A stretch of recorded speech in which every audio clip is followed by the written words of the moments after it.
یوه مرغۍ چې د الله تعالی څخه ډیره خفه وه. لنډه او له پند څخه ډکه کیسه. وړاندې کوونکی حسنزی.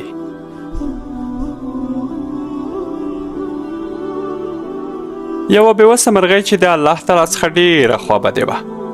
څو ورځې تېرې شوې خو مرغۍ د الله تعالی څخه داسې خفه وه چې د الله تعالی سره یې خپلې خبرې بندې کړې وې او نه ورسره غږېده.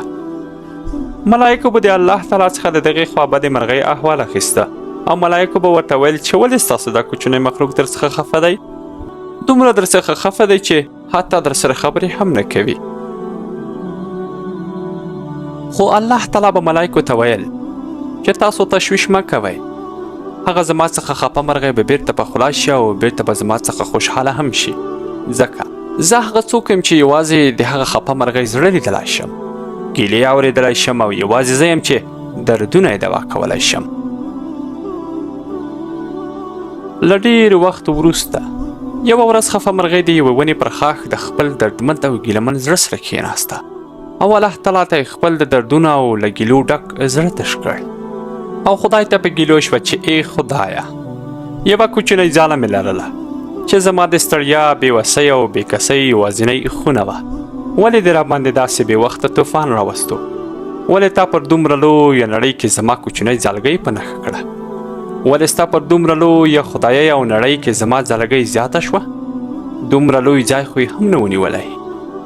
دې بېوسه او دردمنې مرغۍ زړه دومره ډک شو چې له ډېر خفګان څخه یې خوله بنده کړه او خاموشه شوه.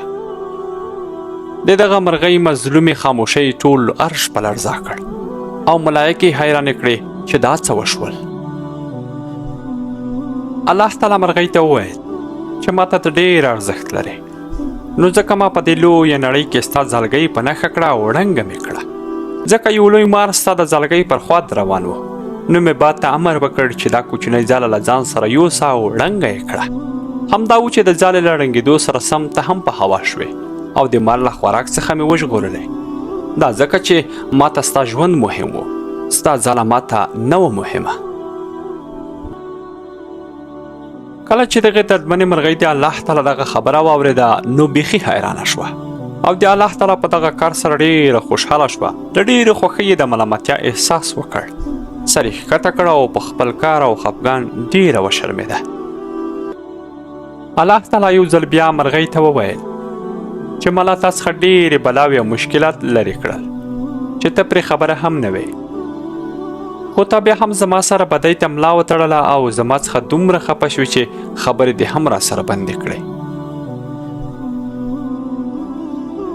د مرغۍ ستونی بند شو او له سترګو یې د ملامتیا اوښکې د ځمکې پر لور وخوځېدې. ټول ځان یې زیړ شو او په ژړا شوه. داسې چیغې وکړې چې ټول ځنګل یې چیغو پر سر واخیست او د الله تعالی څخه یې بښنه وغوښته.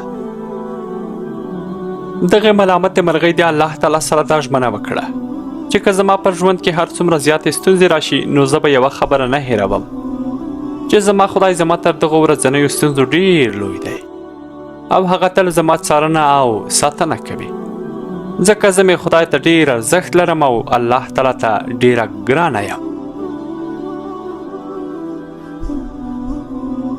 له دغه کیسې څخه مې موخه دا وه چې په دومره لویه نړۍ کې دغه مرغۍ د الله تعالی تر څار لاندې وه او الله تعالی نه غوښتل چې د هغه مخلوق دې په دغه بې وفا نړۍ کې ستونزې وویني. نو الله تعالی خپله ژمنه هیڅکله نه ماتوي او الله تعالی له خپلو بندګانو سره ژمنه کړې ده چې زه پر تاسو ستاسو تر خپل مور او پلار لا ډېر مهربان یم.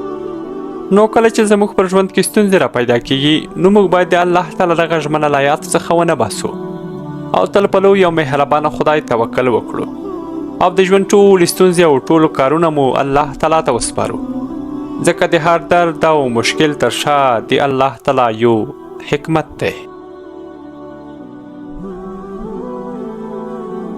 ستاسو ورور حسنزی له خپلو نیکو دعاګانو څخه مه هېروئ.